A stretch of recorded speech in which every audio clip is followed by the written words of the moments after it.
The button was small, white, roughly the diameter of a thumbnail, flush-mounted in a matte panel no larger than a paperback novel, and it sat on the kitchen counter between the fruit bowl and the coffee maker like it had always been there.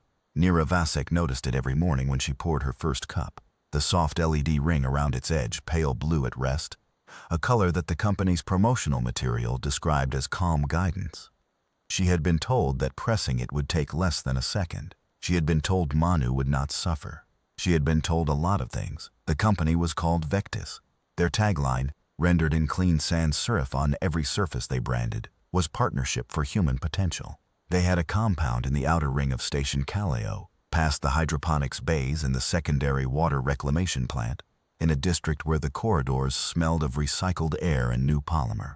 The compound had a lobby with living moss walls and soft instrumental music and a receptionist who greeted visitors with a warmth that seemed almost too consistent, too steady, as though it came not from feeling but from calibration. Vectis had been operating on Kaleo Station for 11 months. Before them, there had been nothing like them, not officially. Behavioral integration firms, the council called the category. A new sector, born from the colony's expanding population and the growing recognition that human parents, already working 16-hour shifts in the agricultural and engineering sectors, could not be everywhere at once. The pitch Vectis made to the council had been elegant, reasonable, and backed by data from 4 other stations where their services were already deployed. Human children needed structure. Human parents were overwhelmed. Vectis provided the bridge. The bridge, in Nira and Don's case, was the button. Their son Manu was 7. He had his father's dark eyes and his mother's stubborn jaw and a habit of asking questions so precise and unexpected that strangers often paused mid-sentence to blink at him. He had recently decided that the station's gravity plating was, philosophically speaking, a form of deception. The floor only felt solid, he'd explained to Nira over dinner, because the plates were lying to their feet. He had sat across from her with a piece of flatbread held in both hands, entirely serious. Nira had looked at Don. Don had looked at Nira. They had both had to press their napkins to their mouths. He was also, in the clinical language of the Vectis intake form, demonstrating resistance to institutional behavioral norms. He had bitten another child at school, twice. The second time he had left a mark. There had been a meeting with the educational coordinator, a woman named Bracht with cropped hair and a data slate she referenced too frequently, and the meeting had ended with a referral to a behavioral specialist. The specialist, a gentle, serious man named Oya, who worked out of a small office near the medical bay, had spent 2 sessions with Manu and 1 long session with Nira, Don alone, and at the end of it he had quietly suggested that they consider Vectis. Not as a replacement for parenting, he had said, carefully, as augmentation. Nira had sat in that office with her hands folded and thought about the word augmentation, the way an engineer said it, an engineer who was optimistic. Not replacement, augmentation. She had looked at Don and he had been nodding slightly, the tired nod of a man who has been awake too long and has been offered a solution that sounds reasonable and does not have the bandwidth to find the fault in it. And she had thought, this is the kind of decision you make when you have been exhausted for long enough that your judgment is a thing. You loan yourself hour by hour, spending it carefully, and you are running short. She had thought all of that and had said nothing and had agreed. The intake process had taken 3 weeks. There were scans, assessments, a neural baseline taken at a facility that smelled of antiseptic and ozone, administered by a technician with soft eyes, and a practiced manner who called Manu champ in a way that made Manu's brow furrow slightly before he let it go. There was a long document, dense with language about consent and protocols and correction thresholds, that Don had skimmed and Nira had read twice without fully understanding, and which they had both signed. There was a second technician who came to their quarters and installed the panel. Took less than an hour, used a bonding agent that smelled faintly chemical and dried clear, and who had left a laminated card explaining the 3 button states. Blue ring, standard mode. Amber ring, elevated protocol. No ring, standby. The technician had not explained what elevated protocol meant. He had not explained what elevated protocol did. Nira had meant to ask and had not gotten around to it, and when she tried to remember later why she hadn't asked, she could not isolate the precise reason. The moment had passed. The technician was leaving. Manu was in the next room building something complicated out of pipe fittings he'd salvaged from the maintenance bay. Don had already started dinner. The laminated card did not explain elevated protocol either. This was a thing she would think about later, in the dark, with a specific and grinding clarity. The first week, she did not press it at all. Manu was good that week, which felt like coincidence, but which Nira noted anyway with a small and carefully mistrusted relief. She knew herself well enough to recognize when she was performing a hope. Don came home from his shift at the atmospheric processing unit. 12 hours, sometimes 14, the station's air systems requiring a constant and patient attention that was consuming him the way water consumed stone. And he would sit with Manu on the common room floor, and they would work on whatever project had Manu's attention, and the button on the counter would glow its quiet blue and nobody mentioned it. Nira cooked. She listened to them talk. She found herself watching Manu's face while he explained things to his father. The angle of his brow when he was concentrating, the way he pressed the tip of his tongue between his teeth, just before he said something he was proud of. And she felt a love so physical it sometimes made her chest hurt. She stood at the counter one morning, early, before either of them were awake, with a cup of coffee in both hands, and the station quiet around her in the particular way it was quiet at 0500, when the shift change hadn't yet started, and the corridors were empty, and the grow lights in the hydroponics bays below were still in their night cycle. She stood and she looked at the button, and she thought about what she was precisely looking at. Not the panel. The panel was plastic and polymer and a circuit board and an LED ring. She was looking at the agreement she had made, the logic she had accepted. The thing that the agreement said about her and about Manu and about what she believed the relationship between them was. She went to the observation port and looked at the stars instead. The second week, Manu threw a container of model paint across the common room during an argument about screen time. It hit the bulkhead and left a long, irreversible streak of cobalt blue across the pale surface. The argument had started over something small. He had exceeded his allocated screen hours and was deep in the middle of something he considered urgent, and she had asked him to stop, and he had said, with the specific fury of a 7-year-old who is also entirely right about the injustice of being interrupted mid-thought, that it wasn't fair, and she had said that didn't matter, and he had thrown the paint. She stood very still afterward, looking at the cobalt streak. Then she looked at her hand, which had moved to the counter on its own, 2 fingers resting lightly against the panel, the smooth plastic warm from the recycled air. She stood there for a long moment. The paint was not coming off the bulkhead. She could see that already the pigment had penetrated the coating. She would need a specific solvent and probably an hour, and the bulkhead would still not look quite right. Manu had gone very still in the center of the room, watching her hand on the panel with an expression she had never seen on him before. Not fear exactly. Something more complicated than fear, the look of a person who has just understood how a mechanism works and is not certain what it will do next. She moved her hand away from the panel. She sent him to his room. She cleaned the paint as best she could and sat on the bench by the observation port and watched the star field for a long time. She did not press the button, and she did not entirely understand why. Only that pressing it felt. At the moment her fingers rested on the panel, like a door shutting on a room she was still in. Don pressed it first, 3 weeks in. Manu had locked himself in the bathroom during a tantrum and was kicking the door from inside with a rhythmic, maddening persistence. He'd been doing it for nearly 15 minutes, the same steady beat, not diminishing, not escalating, just there. The way a sound becomes a physical presence when it goes on long enough. And Don had been awake for 19 hours and had a review meeting in 4. And he walked to the counter and pressed the button with the flat of his thumb, the way you'd push a door latch. A practical motion, without ceremony. A thing you do because the other options have been exhausted, and this one is available. Then he stood there with his hands on the counter's edge and waited. The kicking stopped. That was all. There was no sound from the button, no flash of light, no discernible mechanism. The kicking simply stopped, and the silence that followed it was different from ordinary silence. Not empty, not peaceful, something more like the silence after a machine powers down, a cessation rather than an absence. A minute later, Manu came out of the bathroom and walked to his room and got into bed and went to sleep without a word. His eyes were slightly glassy. He moved like someone walking in a dream they couldn't see. Nira stood in the hallway and watched him go and said nothing. Don was already in the kitchen with his back to her, pouring water. His shoulders were set in a way she recognized, the posture of a man who has made a decision, and is now living in the first seconds of its aftermath, where the rightness or wrongness of it hasn't yet settled.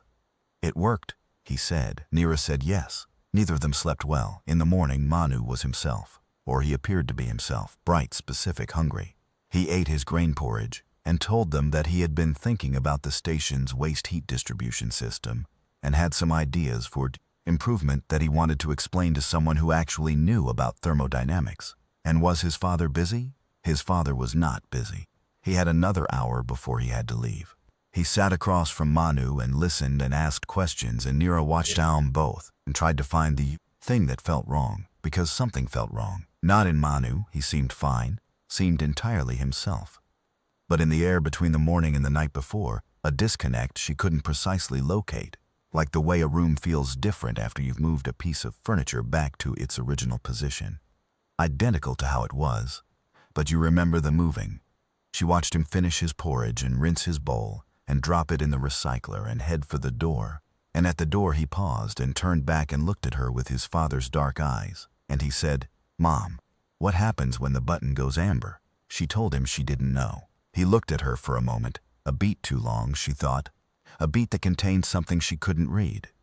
And then he nodded once, as if she had confirmed something he had already suspected, and left. Neera went to the counter. She looked at the panel. Blue ring, steady, calm.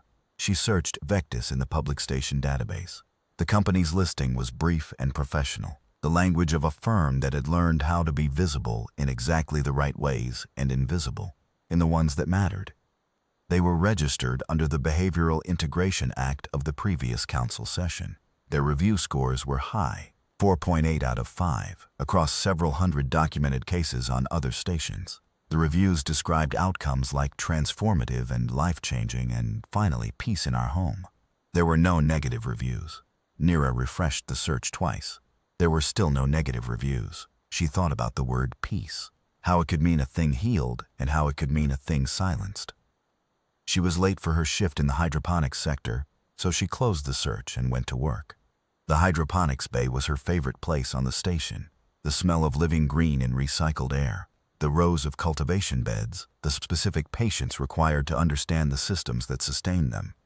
She had a colleague there, an older woman named Driss, who had been on Kaleo since the initial founding cohort and who had an opinion about everything and shared it freely, which Neera found more comforting than most people found silence. She told Driss nothing about Vectis that day. She moved through her shift thinking. She raised the question with Don that evening. He was tired. Not hostile, not dismissive. Just the specific tiredness of a man who had been running on short sleep and long hours for long enough that he had begun to economize his worry, to stack and prioritize it the way you stack cargo when space is limited, to keep the heaviest things nearest and let the lighter ones find their own balance. He said that the reviews were good. He said that Manu was doing better in school. The educational coordinator had sent a positive report that week, the first positive report in months. He said that the intake specialist had certified the safety protocols, the council had approved the firm, and that sometimes things that made you uncomfortable were not wrong. Neera said, "What does it feel like to him when we press it?" Don was quiet. "The brochure says it's a mild neural nudge," he said, "redirects focus, like a tap on the shoulder." It stopped him mid-tantrum in under a minute. Maybe that's what a well-designed tap on the shoulder does. Neera looked at him. He was sitting on the edge of the bed with his hands loose in his lap, staring at the floor. He was not the man who had pressed the button without ceremony. He was the man who had not slept since. She recognized both men, the decisive one and the regretting one, and she loved both of them, and she found the gap between them difficult to hold. "I think we need to read the contract again," she said. "The contract is 40 pages. I know." He looked up. His eyes were tired and careful, and underneath the careful, there was the same thing she'd been carrying since the night in the hallway, the same unnameable thing. He said, "Okay, tomorrow. We'll read it tomorrow." They did not read it tomorrow. Tomorrow brought a pressure breach in Section 7 of the atmospheric processing grid, and Don was called in at 0400 and was not home until 2300, walking through the door with the hollow look of a man who had been inside a crisis long enough to stop feeling the edges of it. The day after that was Manu's school performance. He had been selected to present an engineering proposal to the class, and he stood at the front of the room in his good jacket and explained, with the precision of someone twice his age, a modified system for capturing waste thermal energy from the station's secondary engines. He used a diagram he had drawn himself, a careful thing of labeled arrows and calculated values, and his teacher watched it with an expression of mild bewilderment, and 3 parents recorded it on their personal devices. And Neera sat in the second row and felt the ache again, large and wordless, and the question about the contract receded to where all things recede when beauty crowds them out. The button remained blue. Neera thought, maybe it's fine. Maybe I'm making something out of nothing. Maybe the brochure is right and the reviews are honest, and the specialists and the council have done their due diligence, and all that's happening is that a distressed child got a tap on the shoulder and everyone is better for it. She thought this for about 3 days. Then Manu started not sleeping, not dramatically, not nightmares, not visible distress. He simply began to require less of it. Or so it appeared. Neera noticed first the way mothers notice things that have no sharp edges, things that announce themselves in accumulation rather than incident. A light under his door at 0200 extinguished quickly when she checked. A heaviness around his eyes in the morning that did not match his energy levels, as though he were running on something other than rest. A slight hollowness in the way he looked at her sometimes, like he was seeing through a thing he used to see clearly. She mentioned it to Don, who mentioned it to the school health monitor, who ran a brief biometric scan and reported nothing irregular. Kids go through sleep phases, the monitor said. Neera said, how often does the school share biometric data with outside parties? The monitor blinked. That's handled through our data governance agreements. I'd need to check who has access. Would Vectis have access? Another pause. I'll have to check the agreements. Neera checked the agreements first. She read them at her workstation during her lunch break with the blue-white light of the cultivation bays casting her in cool color. The agreements were dense and recursive, each defined term pointing to another, a maze of language designed, she was now certain, not to obscure information exactly, but to make the finding of it require more effort than most people had available. She spent 40 minutes on them and found what she was looking for in a subsection titled Data Integration Partners, buried under a reference to a clause in the Behavioral Assessment Standards, which itself referenced the Vectis Terms of Service.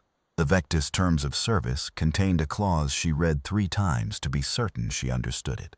Behavioral correction protocols may be administered remotely by Vectis certified practitioners in instances where parental deployment is either unavailable or, in the practitioner's assessment, insufficient for the child's optimal developmental trajectory. She read it a 4th time, where parental deployment is either unavailable or, in the practitioner's assessment, insufficient. She sat with that sentence in the cool light of the hydroponics bay for a long time. Outside the portholes, the main corridor ran past, and maintenance workers moved along it in small groups, and life continued at its regular pace with no awareness of what she was sitting in the middle of. She thought about the nights Manu hadn't slept. She thought about the cleanliness of the school's behavioral graph, how it had arsed upward after the first month with a precision that had seemed like progress and now seemed like something else, a signal being smoothed, a variable being reduced. She thought about what a practitioner's assessment of insufficiency might look like. Who made it? What criteria they used? Whether anyone had told them there was a child on the other end of their judgment, or whether the child was a case number and a data stream and a threshold to be maintained. She called Don. He did not pick up. She called the Vectis contact number from the intake paperwork. She was placed in a queue.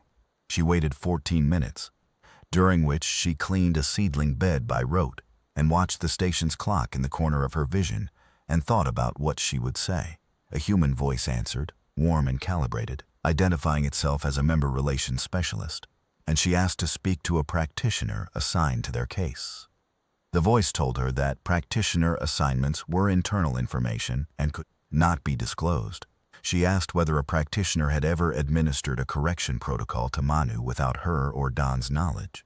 The voice told her that all protocols administered were within the bounds of the consent agreement which she had signed. She asked, very carefully, whether that was a yes.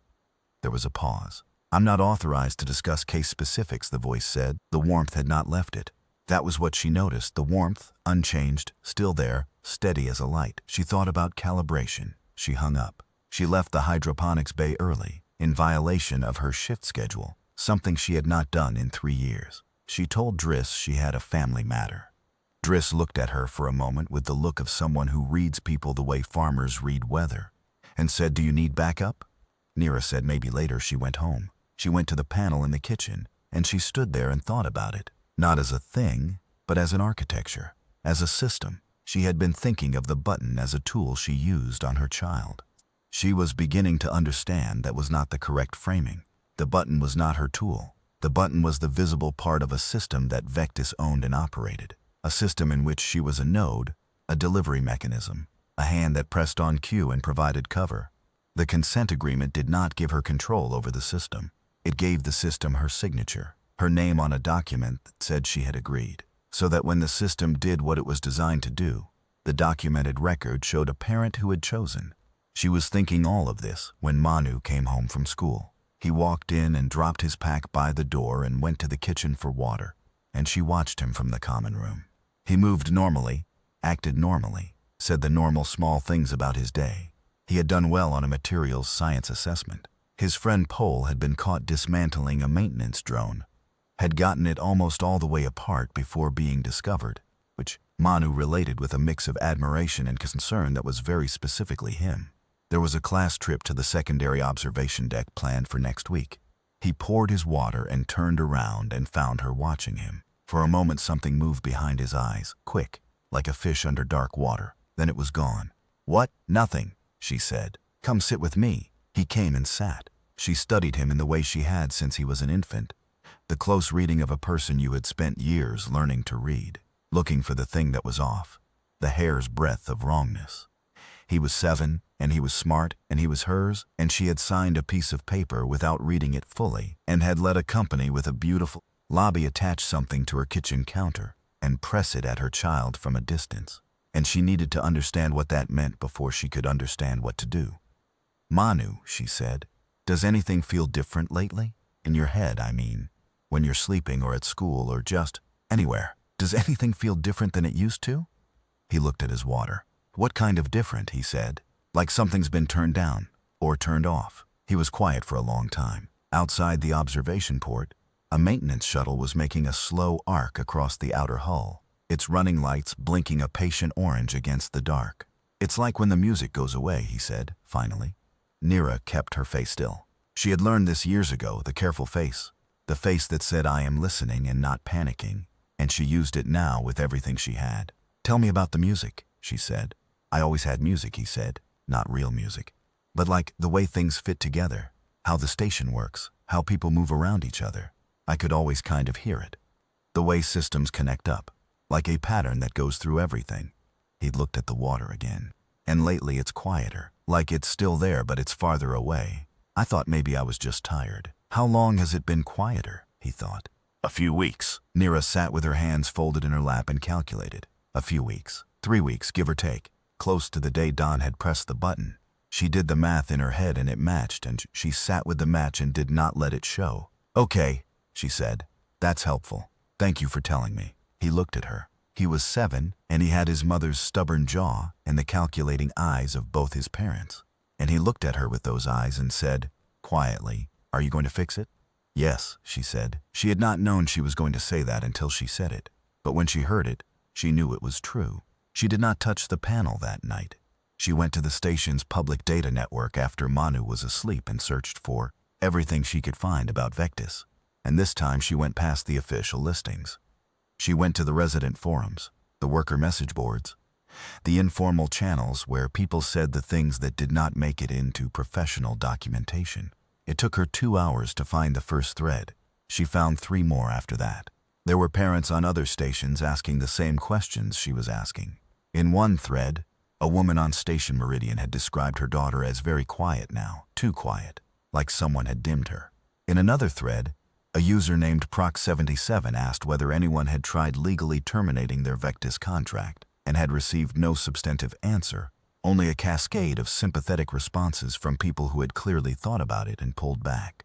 In a third thread, someone with an engineering background, she could tell from the vocabulary, the comfort with technical specificity, had posted a partial analysis of Vectis's correction protocol technology, not a professional document.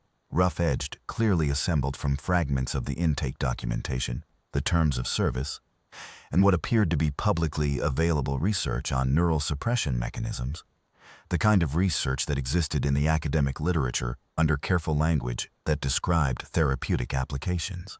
What the analysis described was not a mild neural nudge. The analysis described something closer to a suppression field.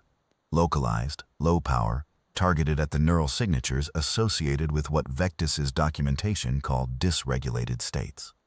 But the analyst had cross-referenced those signatures against the clinical literature, and what the clinical literature called dysregulated states corresponded, in significant overlap, to what neurologists studying creative cognition called ideation storms, the kind of neural activity associated with lateral thinking, analogical reasoning, the generation of novel connections between disparate ideas, the kind of thinking a 7-year-old boy might experience as a music that went through everything. She sat in the dark of the common room for a long time after she read that. The station breathed around her. The grow lights in the hydroponics bay 2 levels below would be cycling through their night pulse. Somewhere in the outer ring, past the water reclamation plant, a company called Vectis would be running their systems. She thought about what a rat catcher looked like to a rat. She thought about what a pipe sounded like to a child. She thought about the old story, the one she'd heard as a child herself, in a version her grandmother had told that did not have a happy ending. The version where the piper led the children through a door in the mountain, and it closed, and the town stood in the silence of what it had purchased. She had always thought the lesson of that story was about the danger of strangers. She understood now that it was about the danger of a town that wanted its problem solved badly enough that it didn't ask what the solving would cost. Dawn came home at 0130 and found her at the kitchen counter with a data slate and a cup of cold coffee and a look on her face that he had not seen. Since the first years on Kaleo, before Manu, when the station had been hard and nothing had been settled, and she had been the one who stayed awake and found the angle. He sat down beside her without asking. She handed him the slate. He read it in silence. She watched him read it, the way you watch someone you know well read something difficult, tracking the signs of comprehension in their face, the small shifts of expression. There was a moment, 2/3 of the way through the analysis, where his jaw tightened and did not loosen. He set the slate down when he was finished and put his hands flat on the counter and looked at the panel between them, the blue ring. Patient, steady, calm. "How do we get him out?" he said. "I don't know yet," she said. "The contract has a 30-day termination notice clause. We send the notice. They have 30 days during which the device is still technically authorized, and in 30 days they can keep whatever they've been doing. Yes, possibly more of it, if they know we're moving." He looked at the button. She looked at the button. "The analysis," Don said, "the person who wrote it. Did they say how the protocol is delivered?" "Through the device. The panel is a transceiver. It communicates with a receiver implant. Manu doesn't have an implant. He had a neural baseline scan at intake." Dawn looked at her. "They said it was a baseline scan," she said. "Standard for the behavioral assessment protocol." The silence that followed was a different kind of silence. Dawn's hands, flat on the counter, pressed harder. The skin around his knuckles paled. He said very quietly the exact words she had expected him to say. "I signed the form. Signed it too. I was the one who Dawn." She stopped him. "I read the form, twice. I didn't understand it well enough to refuse it, and I signed it anyway because I was tired and I trusted the specialist and I wanted the problem to be solvable. We both did. That's what they're counting on. The thing to do now is not apportion blame." He was quiet for a moment. "Then what do you want to do?" She had been thinking about that since she read the forum analysis. She had been building it in pieces, not from a plan but from the problem outward, finding the shape of a solution by mapping the shape of what was wrong. What was wrong stripped to its skeleton. A company had, under the legal cover of a consent agreement, placed a suppression device inside her child's neural architecture without her informed understanding. The device was active, remotely administered, and being used without her knowledge to suppress the particular kind of cognition that made her son who he was. Filing a complaint with the council would take weeks. In the meantime, the 30-day termination notice would be running, and she did not know what Vectis would do with 30 days warning and a parent who had started asking questions. What she needed was to get the device out, quickly, quietly, in a way that did not give Vectis time to escalate. "I think we need a surgeon," she said. "One who isn't connected to the station's official medical network. Off-grid? There's a woman named Serel in the water treatment section. She trained as a neural surgeon on Kepler Station before she came here. She left medicine. I don't know the full story. She doesn't discuss it. But Pole's mother works with her and told me once that Sorel had made an offhand remark about the Vectis baseline scans, said they were ethically unusual. Those were the exact words.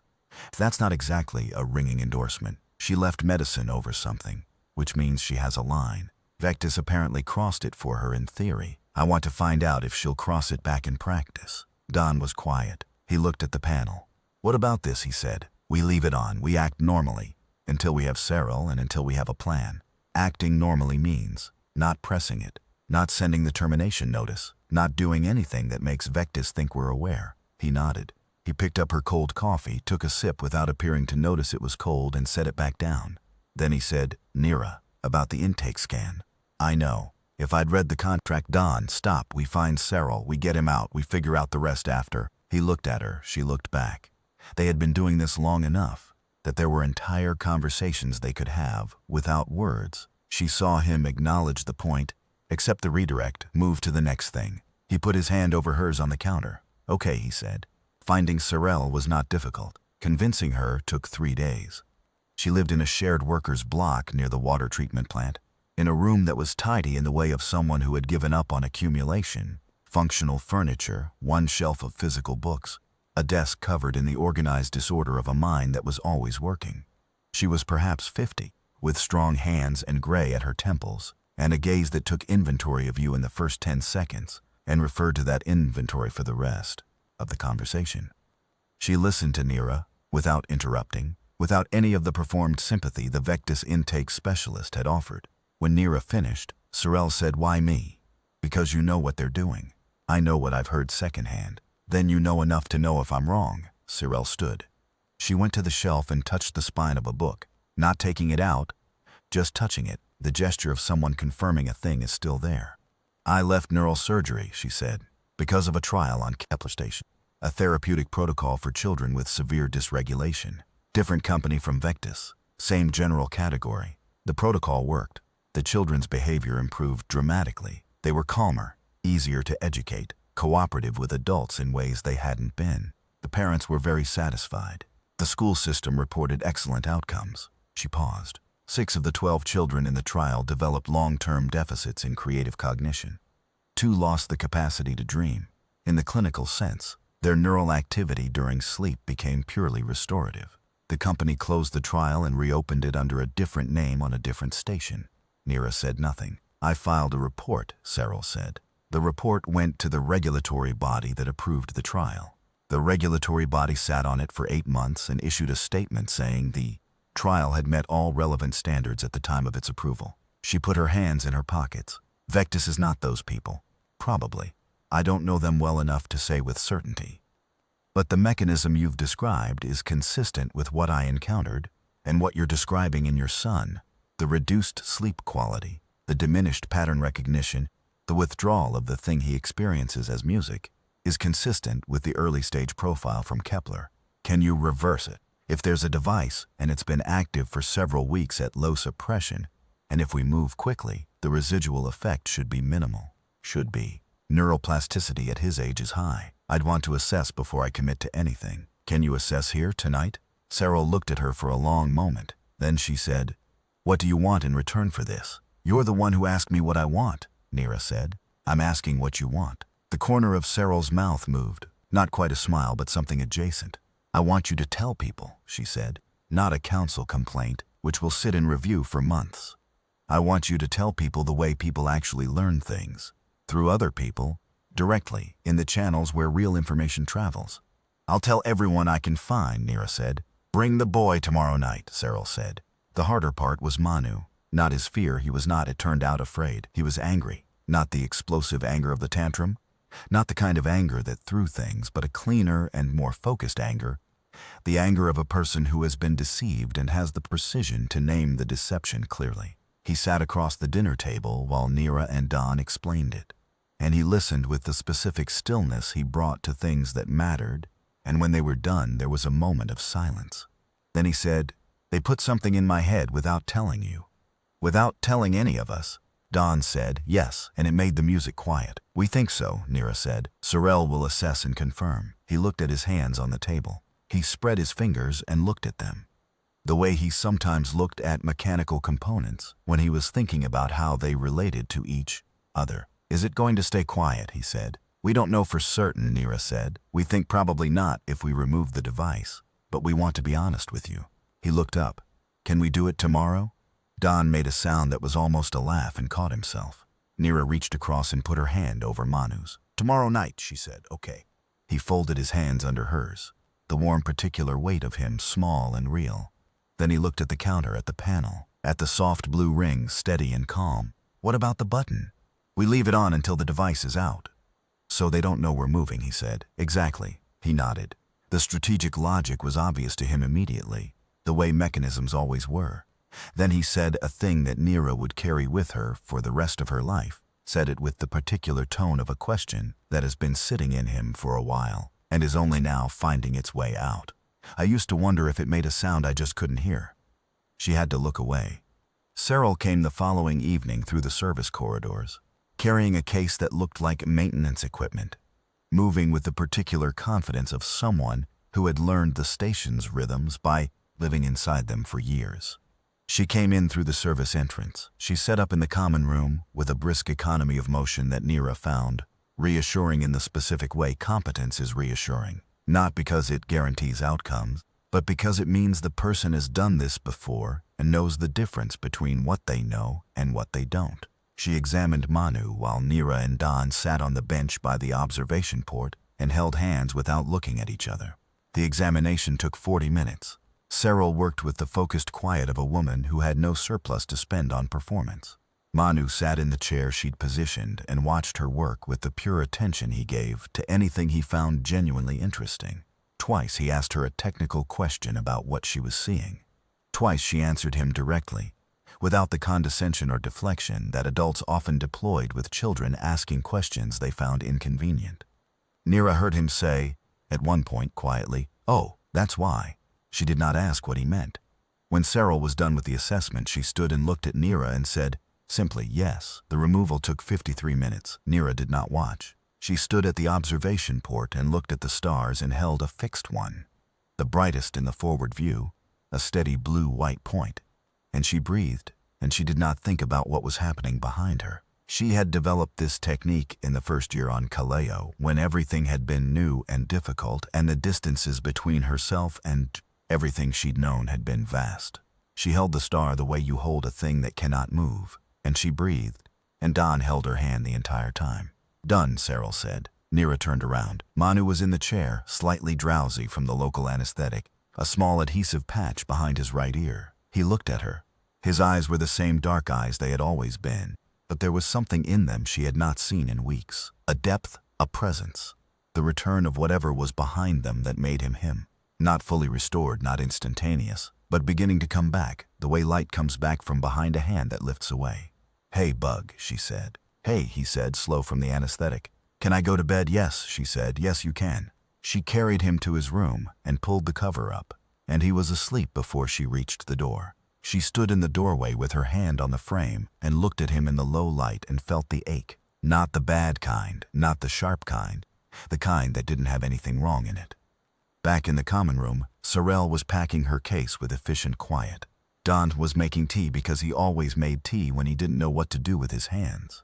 Nira picked up her data slate. She had already drafted the post. She had been drafting it for 2 days, in her head, the way she always built things, not from a plan, but from the problem outward. It was not a legal document, and it was not an official complaint, and it would not sit in a review queue behind walls of regulatory language. It was written for parents. It named the mechanism. It described the consent agreement in plain language. It included what Sorel had confirmed, what the forum analysis had described, and what Manu had told her about the music going quiet. Those exact words, because she thought they were the most honest description of what was happening to these children that she had ever read. She posted it to the worker forums. She posted it to the parent network. She sent it to every thread she had found, and she sent it directly to the parents who had posted in those threads with a short note. "I found what you were looking for, so did you. Here it is, together." Within 4 hours, there were 40 responses. By morning, 300. By the following week, the thread had been read by more people than any thread in the station's 7-year forum history, and parents from Meridian and Kepler-4 in Outer Trench had confirmed the device identification from Searle's analysis.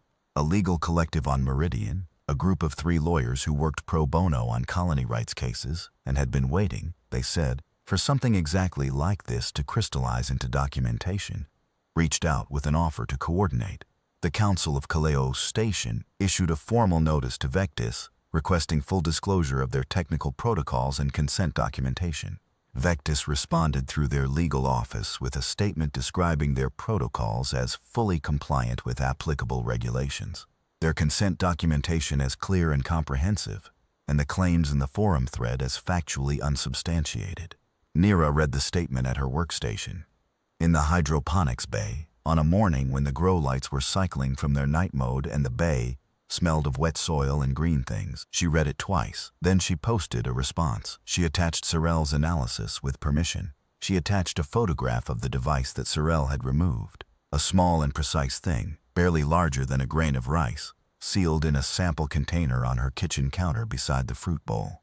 She had photographed it next to the Vectis panel, the 2 objects side by side on the same surface, the transceiver and the implant it had been communicating with, together in frame.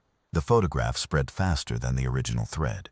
Before she sent the panel back to Vectis, with a termination letter, effective immediately, in deliberate violation of the 30-day clause, and a note informing them that the legal collective on Meridian had been provided with all relevant documentation, she showed it to Don and Manu.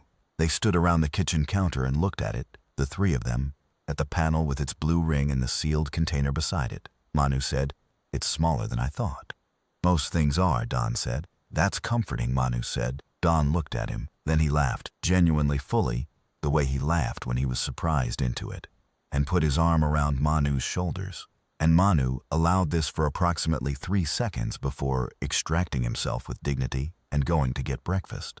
2 weeks after the photograph, the council voted to suspend Vectis's operational license pending a full audit. The vote was not close. 4 weeks after that, the audit found 11 other families on Kaleo Station whose children had received the device without adequate informed consent. 17 additional families on 3 other stations were identified through the coordinated legal effort on Meridian. The legal collective filed a system-wide suit. The suit made it, eventually, to the Interstation Regulatory Authority, which was a body that had existed for 12 years without doing anything particularly notable, and which now found itself holding documentation that could not be undone. Vectis issued a second statement. It was longer than the first and contained, for the first time, an acknowledgement that certain consent documentation had been less clear than ideal. The legal collective posted a 7-page response to this acknowledgement. Nira read every word of both documents, and then went to the hydroponics bay and repotted a row of legume seedlings that needed doing and did not think about Vectis for the rest of the afternoon. The work of telling people continued. It was not dramatic work. It was the work of answering messages, of being specific and accurate, of providing the documentation in a form that people could actually use rather than the form that was legally defensible, which were not always the same thing. She kept at it in the hours after Manu was asleep and before her early shift, in the quiet of the common room with the stars outside the port, and Don asleep in the next room, and the station breathing around her. She heard from parents she would never meet. A woman on a station called Faro Reach, whose son had lost the ability to sustain interest in anything beyond a narrow set of rote activities, which the school had reported as excellent focus. A man on Outer Trench whose daughter had stopped drawing, had simply stopped one day, put down her stylus, and when asked why had said she didn't have ideas anymore. He had assumed it was a phase. He had pressed the button 43 times in 2 months. Nira wrote to every one of them. Manu recovered. This was the thing she had not been certain of, the thing she had carried like a fragile object through everything else. Cyril had said should, and Nira had heard the conditional, had lived in it. Recovery was not guaranteed by the removal. It was a hope built on probability, on the plasticity of a 7-year-old brain and the relative brevity of the suppression, and hope built on probability is still hope, which means it can fail. It did not fail. The music came back, slowly, the way light comes back to eyes that have been closed. First just a warmth, At the edge, a sense of it, and then more, and then all of it, and eventually more than before, the way things sometimes are after they have been compressed and then released. He started sleeping again, properly, with the deep, restless, generative sleep of someone whose brain was doing the work it was supposed to do. He woke in the mornings with the specific energy of someone who has been dreaming productively.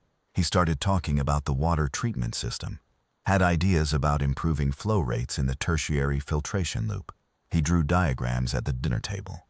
He asked Don about the atmospheric processors, and Don answered as best he could, and brought home engineering schematics so Manu could read the rest himself. He had a conversation with Sorel a few weeks after the removal that lasted 2 hours and covered topics Nira could not entirely follow, and at the end of it, Sorel stood at the door of their quarters with an expression on her face that Nira had not seen there before. Something between respect and recognition, and said to Manu, "Keep asking the questions you're asking." Manu said, "I will." He did not bite anyone. This was significant, and Nira thought about it deliberately because she thought it needed to be thought about honestly. He did not bite anyone not because the compulsion had been suppressed, but because, once he understood what had happened, once he had the full picture of what the device had been doing to his cognition, and why he had been struggling in the ways he had been struggling, he began asking his own questions about his behavior. Why did I bite him? What was I feeling that I didn't have another way to express? What was the thing I was trying to communicate that I didn't have words for? He asked these questions with the same precision he brought to engineering problems, the same willingness to sit with difficulty until its shape revealed itself, and the answers he arrived at were his own, arrived at through his own reasoning, and they held in the way that conclusions hold when you've reached them yourself. It took longer than pressing a button. It looked nothing like pressing a button. One evening, 2 months after the removal, Nira was cooking and Manu was at the counter doing homework, and Don was late from his shift, and Nira realized she was looking at the panel. It was still mounted on the counter. She hadn't taken it down yet. It would go eventually, but for now it was still there. The Vectis connection severed at the council's direction during the audit. The blue ring still lit, still glowing its patient blue. "Mom," Manu said, without looking up. "Yeah, you're staring at it again. Sorry. It's okay." He turned a page. "I think about it too." "What do you think about?" He set his pen down. He had his father's hands, she noticed, the particular shape of the knuckles, the way he held a stylus. He looked at the panel for a moment. "I think they weren't trying to fix me," he said. "I think they were trying to fix their numbers." She looked at him. "The reviews," he said. 4.8 out of 5. Parents giving good reviews because the kids got quieter. But quieter isn't better. The graph got cleaner, but the graph was measuring the wrong thing. She thought about the behavioral reports from the school. The clean arcing lines. The precision that had looked like progress. "Yeah," she said. "That's right. So they weren't a company that helped children," he said. "They were a company that helped parents feel like they were helping children." He picked up his pen. "There's a difference." She stood in the kitchen for a moment, spatula in hand, looking at her 7-year-old son who had, somewhere in the last 2 months, come through something and arrived on the other side of it larger than he had been before. Not untouched, touched in fact, in ways she was still mapping, but more, not less. She felt the ache, the big wordless one, and she did not press it down. "Yes," she said. "There is." He went back to his homework. She went back to the stove. Outside the observation port, the stars held their positions, patient and fixed, and the station's hum was steady as a held note. And between them on the counter, the blue ring glowed its quiet light, connected to nothing, reaching no one, a signal that had been cut off at its source, still burning. She would take it down eventually. She was not in a hurry. The work she had been asked to do, the telling of it, person to person, in the channels where real information traveled, continued to ripple outward in ways she could not track and did not try to. Messages still came in from parents on stations she had never heard of. The Interstation Regulatory Authority had, at last, proposed revisions to the Behavioral Integration Act that would require plain language disclosure of all correction mechanisms before consent could be obtained. The revision was still in draft. It would take time. These things always took time, the formal machinery of regulation responding to reality on the long lag of institutions that were built to be slow, and found themselves slow when slowness cost. But the telling did not stop. Nira sat on the bench by the observation port one night after Manu was asleep and Don was beside her, and they talked in the way you talk when the worst of a thing is behind you. Not reconstructing, not dissecting, but noting it from a new angle, the way you note difficult terrain from the safe side. Don said, at some point, that he still thought about the moment he had pressed the button, the flat palm practical motion of it, and she said that she did too, and they sat with that together, which was better than sitting with it separately. The stars outside the port were the same stars they always were. They would outlast everything. Did we do enough? Dawn said. She thought about the messages, the parents who had found it in time, the parents who had not, the revisions sitting in regulatory draft.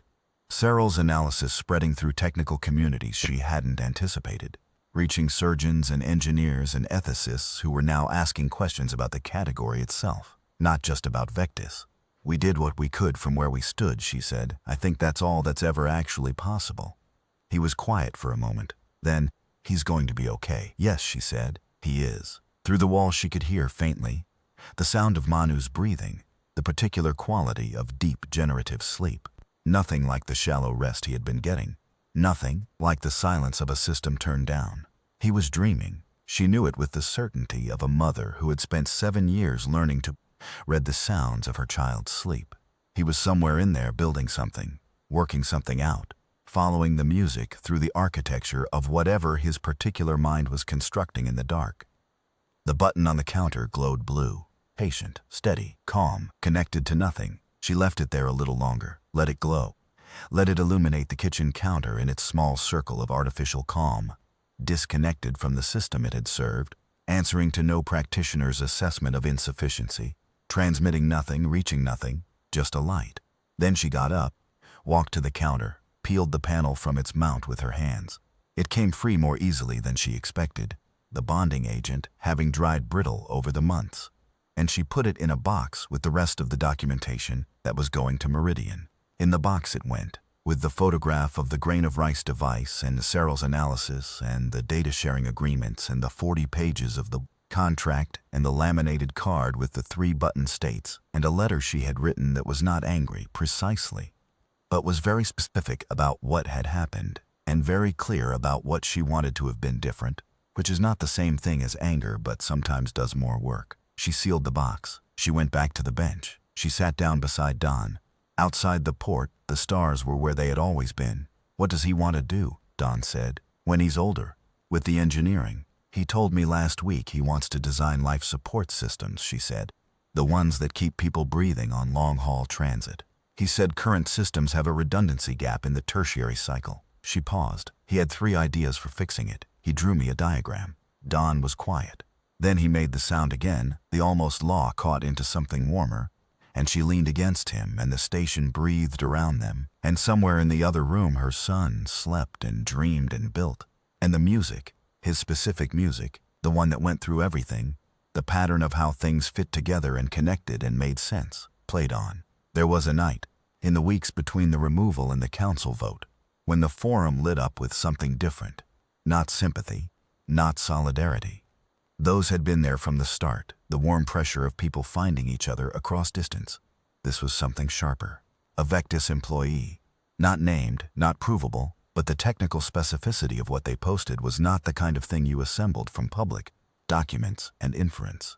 Someone on the inside of the mechanism, writing in the careful anonymous voice of someone who had been waiting for a door to open. They described the intake process from the inside. The neural baseline scans were what Nira had suspected.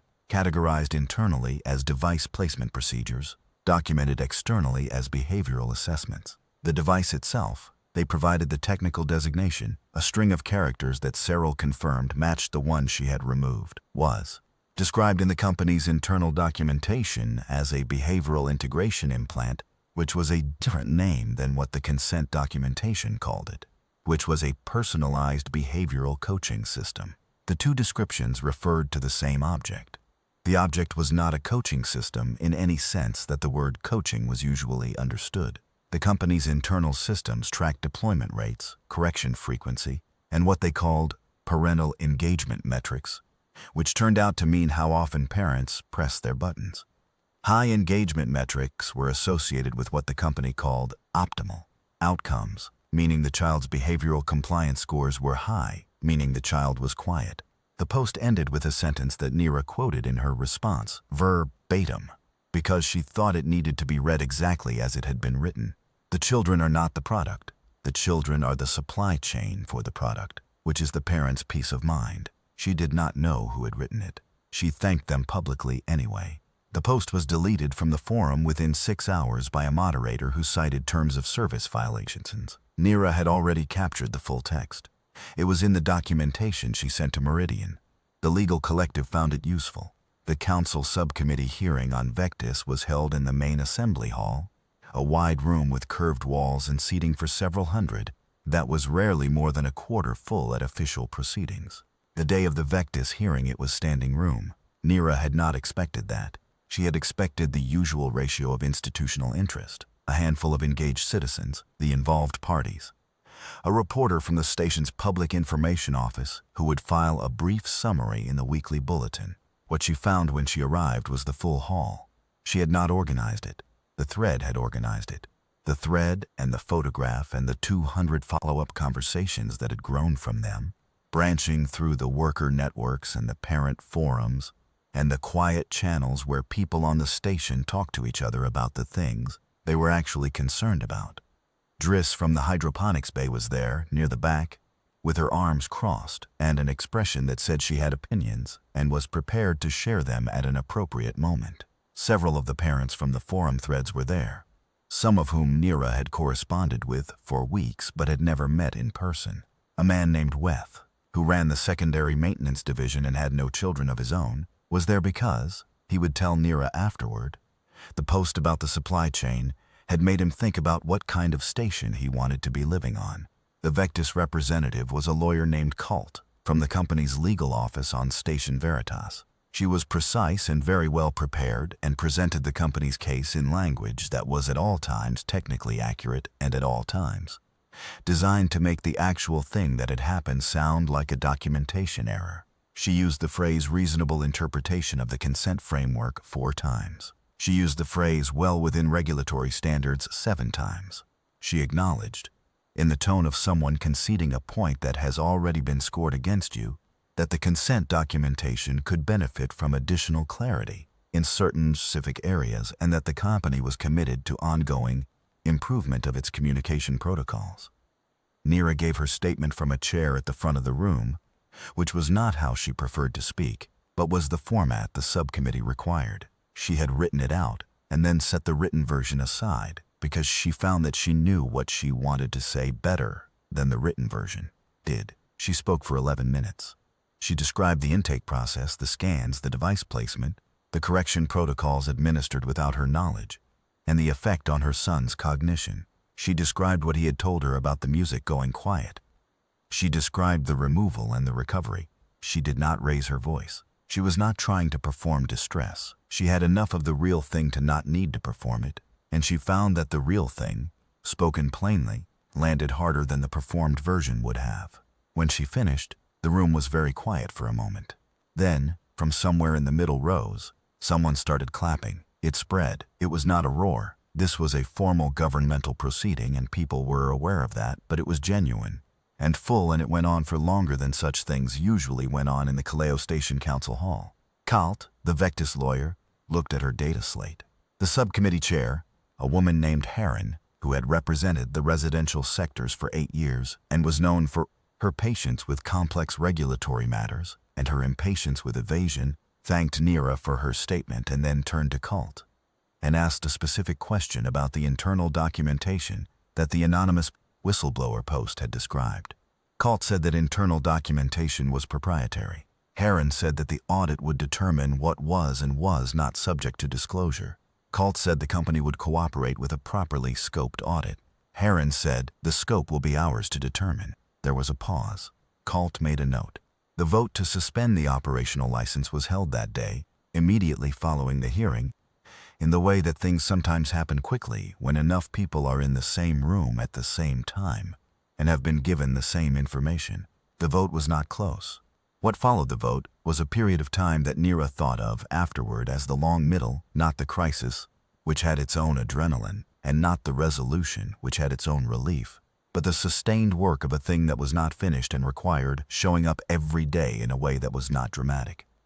She kept answering messages. She kept providing documentation. She attended 2 more hearings, on Meridian and on Outer Trench, remotely, through the station's communication relay, sitting at her kitchen counter at hours when the station was quiet, and talking through a screen to rooms she had never been in, filled with faces she had never seen, who were in the process of understanding what she had understood weeks ago and needed someone who had been through it ahead of them.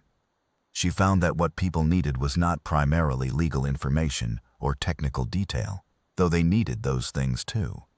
What they needed first was permission. Permission to believe that what they had noticed was real. Permission to trust the specific wrongness they had been carrying. The hollow eyes, the quiet child, the music going away, and not dismiss it as a phase or a misunderstanding or a failure of their own parenting that a well-designed product was, helpfully correcting. The doubt had been built into the system just as deliberately as the device. You signed the consent. You trusted the specialist. You pressed the button. You saw the results. And when the results felt wrong, the doubt said, "But you agreed to this. But the reviews are 4.8. But the coordinator says he's doing better. But your exhaustion is not a reliable instrument," Neera told people. Your exhaustion is not your enemy. Your exhaustion is a fact. The people who built that system knew about your exhaustion before you walked through their door. She told this to a mother named Yeva on Station Faro Reach at 0300 Kaleo time, sitting at the kitchen counter in the dark while Don slept and Manu slept, and the stars outside the port held still. Yeva had been awake for 2 hours already. Neera could hear it in her voice. That particular 03 rawness, the defenses worn down to something more honest than daylight allows. "How do you know?" Yeva said. "That the wrong feeling is right." Neera thought about it for a moment. "Because the thing that makes your child doesn't go quiet on its own," she said. "Not like that. Not that cleanly. Kids change and grow and go through phases, but the thing that makes them themselves, the specific pattern of them, the way they think, the way they laugh, the thing that's only them, that doesn't just dim on a graph, not without help." Yeva was quiet. "Tell me what she was like," Neera said, "before." And Yeva told her, in the way you tell someone who will actually listen, and Neera listened, and the station turned through space outside the observation port. And somewhere on Faro Reach, another child slept the shallow, quiet sleep of a system turned down, and her mother sat awake naming the person she used to know before the documentation error. The legal collective on Meridian was called Threefold. 3 lawyers, as she had been told, but also a growing network of advocates and technical consultants, and affected families that the lawsuit was drawing in like a tide. They won their first injunction against Vectus's operations across 4 stations in the 3rd month after the Kaleo audit. They lost it on appeal. They won it again, more broadly, 6 later, when the technical consultants produced an analysis that corroborated Serral's in more formal and more exhaustive terms, and the appellate authority found the analysis credible and the consent framework insufficient, and the injunction held. Vectus issued a statement that Neera read and then did not respond to. There was nothing in it that required response. It was a document written for the record and not for people, and the record could have it. Serral heard about the injunction through Neera. She was in her room near the water treatment plant when Neera brought the news, and she received it with the same economy she brought to everything. A single nod, a slight relaxation somewhere around the jaw. She had, in the months since the removal, begun to correspond with several of the technical consultants on Meridian, who had been reading her analysis and had questions. Neera had the sense that something was forming in those correspondences, a project, a document, a framework, that Serral had not named yet but was building in the way she built things, from the problem outward. "You're going back to it," Neera said. "Medicine." "I never left it," Serral said. "I just stopped being paid." "Will you be paid now?" Serral looked at her with the inventory gaze. "Possibly," she said. "We'll see what the framework produces." Manu came with Neera once, to a meeting between Serral and one of the Threefold lawyers, a brief practical meeting about technical testimony. He sat in the corner and read one of Serral's books and at one point, without looking up, answered a question the lawyer was asking Serral about device architecture. Both adults stopped and looked at him. He continued reading. "He's going to be trouble," the lawyer said. "He's going to be excellent," Serral said. Neera said nothing. She sat with the ache, the familiar wordless one, and it was entirely the good kind. The school's report at the end of the academic cycle was the best Manu had received. The educational coordinator, not Brocked, who had been reassigned, but a younger woman named Sal, who had clearly done her homework about what had happened and approached Manu with a precise and respectful attention that he responded to, wrote that he had demonstrated exceptional analytical capability and showed particular promise in systems engineering and applied physics. She noted that he had, once in the second quarter, gotten into a heated argument with a classmate about the correct approach to a mathematical problem, and that the argument had been completely correct on Manu's side, and that both children had left it with a better understanding than they had entered it with. He could work on the delivery, Sal added at the bottom of the report. Neera showed it to Don, who read it and said, "Where did he get that?" "From both of us," Neera said. "He gets the being right from you," Don said. "He gets the stubbornness from you. That's exactly what someone with your stubbornness would say." She threw a kitchen cloth at him. He caught it. There were still things that were not resolved. The Interstation Regulatory Authority's proposed revisions were still in draft, with no clear timeline for final adoption. The broader question of the behavioral integration category, not just Vectis, but the companies like Vectis, the companies that would come after Vectis under different names with the same architecture and improved documentation, was a question that was now at least being asked in the right rooms, which was not the same as being answered, but was better than before. The 12 children from Kepler Station, from Seral's trial, were adults now, living their lives with the deficits the trial had given them. There was a legal process for them too, separate from the Vectis case, slower, more complicated, facing a statute of limitations that the collective was challenging on the basis of ongoing harm. Neera did not know how it would end. She watched it the way you watch a thing that is far from you and very important and in which your particular help is limited, with attention, with hope, with the specific and uncomfortable patience of someone who knows they have done what they can from where they stood. She thought about that on the night she finally took the panel down from the counter. It was late, Manu asleep, Don asleep, the station in its 300 quiet.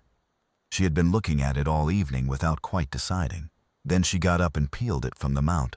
It came free cleanly, the bonding agent long since dried to brittleness, and held it for a moment, lighter than it looked. Plain plastic, a circuit board, an LED ring, not a significant object in itself. The significance was all in what it had been connected to. And it was connected to nothing now. She put it in the box for Meridian. She stood at the counter for a moment in the space where it had been. The wall was unmarked. The bonding agent had held but had not stained, and the surface beneath was pale and clean. She put her hand on it briefly, feeling the slightly different temperature of the spot where the panel had been blocking the air circulation. She thought about what Manu had said. "I used to wonder if it made a sound I just couldn't hear." She thought about what he had said after. They were a company that helped parents feel like they were helping children. There's a difference. She thought about the Pied Piper, the stranger with the music that solved the problem and led away what you couldn't bear to lose. She had heard the pipe.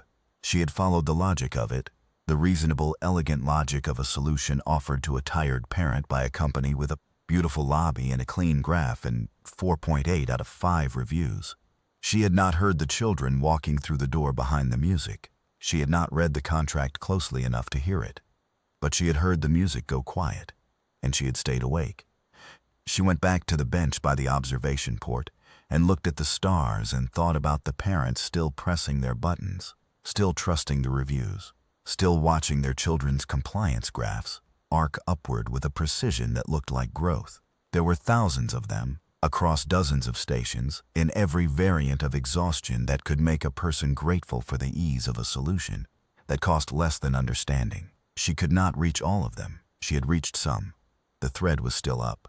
The documentation was still there. Seral's analysis was circulating in the technical communities. Threefold was fighting. You could only do what you could do from where you stood. The stars were patient. They held their positions. They had been there before the station and would be there after it. Indifferent and permanent and, in their specific way, useful. They stayed where they were and let you find your bearings from them. She went to bed. In the morning, Manu was at the kitchen counter when she came out, eating cereal, reading from a technical volume he had gotten from the station library. He looked up when she came in. He had a smear of cereal on his chin. He was 7 and he was her son and the music was playing. "Mom," he said, "I was thinking about the filtration loop. I found an error in my calculation from last week. Do you want to see?" "Yes," she said. "Absolutely." But have you noticed you have cereal on your face? He looked down. He wiped his chin with the back of his hand, which was not what she had meant. He looked up again. Better, he said. Much, she said. She poured her coffee and sat down across from him, and he showed her the calculation, the diagram, the error, and the correction. And she listened and watched his hands move and felt the ache, the good ache, the one with nothing wrong in it, the one that had no bottom. The station turned through space. The stars held still. Somewhere in Manu's particular mind, in the architecture of how he saw the world, the music played through everything, and it was his, and no one could press it quiet. There were things that changed in her and Don after, that she could name, and things she could only gesture at. The nameable things, she read contracts in full now. Everyone, no matter how long or how dense the language. She had developed a patience for it that she had not had before. Not a comfortable patience, but a wary one. The kind you develop after you have learned what impatience costs. She taught it to Manu, who was already inclined toward thorough reading, but who now understood in the way you understand something that has a story behind it rather than just a principle, why thoroughness mattered. She read the library's public agreement. She read the school's behavioral observation protocols. She read the station health system's data governance framework, all 62 pages of it, and found 3 sections she had questions about, and submitted them formally to the oversight board, who took 4 months to respond. The response was unsatisfying in its specificity, and she filed a follow-up. The council member who represented the residential sectors, not Heron, who had presided over the Vectis hearing and had since moved to the regulatory subcommittee, but a newer member named Ost, who was trying to build a constituent record, reached out through the station forum to say that several other residents had raised similar questions about data governance, and would Nira be interested in joining an informal working group. She said yes. The group met on the second Thursday of each month in a conference room near the council chambers, attended by approximately 12 people who had in common that they were not lawyers or officials, but were willing to read 62-page documents, and had developed opinions about them. They were not powerful exactly, but they were persistent, which Nira had come to believe was a more durable quality. Don joined the group after 4 months. He said he wanted to know what she was spending her Thursday evenings on. He attended one meeting and found himself, by the end of it, arguing with precision about a specific clause in the atmospheric sector data sharing framework that he had never previously read and now had very clear opinions about. He came home that night with the specific energy of a person who has discovered they are angrier about something than they had previously realized, and is finding the anger useful rather than overwhelming. It's the same architecture, he said. Different sector, same logic. They write it so that the question of what they're doing with your data requires 3 cross-references to answer, and most people stop at 1. Yes, Nira said. Why didn't I know this before? Because you didn't have a reason to read it until you did. He thought about that. That's how it's supposed to work. You only read the contract when you already have a problem. Yes. Which means the contract is written for the scenario where you've already lost something. Often, yes. He sat with this for a moment. Then, that's infuriating. Very, she said. They attended the group together after that, on Thursday evenings, taking turns depending on shift schedules. They became the kind of people who were known for this. Not loudly, not as a public identity, but in the quiet way that useful people become known, in the networks that ran beneath the official structures, where information was exchanged by people who had learned to exchange it because the official structures had failed them. Other parents from the Vectis case came through those networks. People who had questions about behavioral integration contracts on other stations were directed to documentation Nira had been keeping, organized now into something closer to a guide than a collection of personal notes. The guide was not published anywhere official. It lived in the forum, in shared documents, in the message threads between parents who had found each other. It was being translated, as of last month, into 3 other station dialects. She did not think of herself as a person who had won. The legal process was ongoing. The regulatory revisions were unfinished. The children on Kepler Station were adults carrying deficits that could not be fully reversed. The companies that would come after Vectis were presumably already in meetings, refining their language, learning from the mistakes that had made this case possible. But the thing that she had managed to do, the specific, unglamorous, thoroughly human thing, was to stay awake when it would have been easier to sleep. To read the document she had signed and find the sentence she should have read before she signed it. To distrust the clean graph. To hear her son say the music went quiet and believe him. To go looking for the mechanism that made the music quiet and find it and name it, out loud, in a place where other people could read the name. That was all. It was not nothing. She thought about the old story one more time, in the way you return to a story when you have lived through something it describes. The piper came to Hamelin with a solution, and the town was grateful, and the children followed the music and the door closed. In the version her grandmother had told, there was one child who hadn't followed. Not because he was clever or resistant or otherwise exceptional. He had been lame, unable to keep up, and the procession had moved on without him.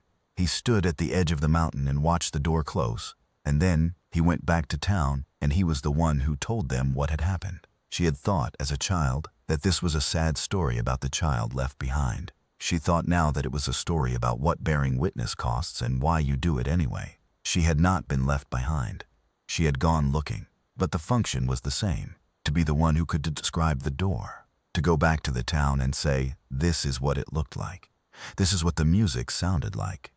This is what they wanted, and this is what they took. And this is what your children looked like walking away. Here is the mechanism. Here is the contract. Here is the sentence you need to read. Manu, at the end of the academic year, submitted a paper on thermal energy recapture systems to the station's junior engineering showcase. He was the youngest entrant by 4 years.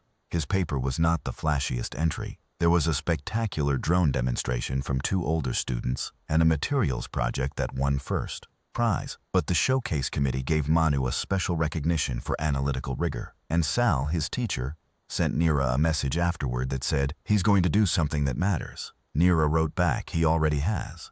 She meant the paper. She also meant something else. The fact of him, the stubbornness and precision of him, the music that went through everything and had come back from silence and was louder than before, the way things sometimes are when they have been compressed and are let go. She meant the questions he had asked, out loud, honestly, about his own behavior, and the answers he had arrived at himself imperfectly but genuinely, and the fact that he had arrived at them rather than had them installed. She meant that he was 7 and he was whole, and he was entirely himself, and she had almost let something take that from him in exchange for peace on a graph, and she had caught it in time, and she would keep catching things, all the rest of her years on this station, for as long as she could read, and as long as she could stay awake. The music played, the station turned, the stars held still,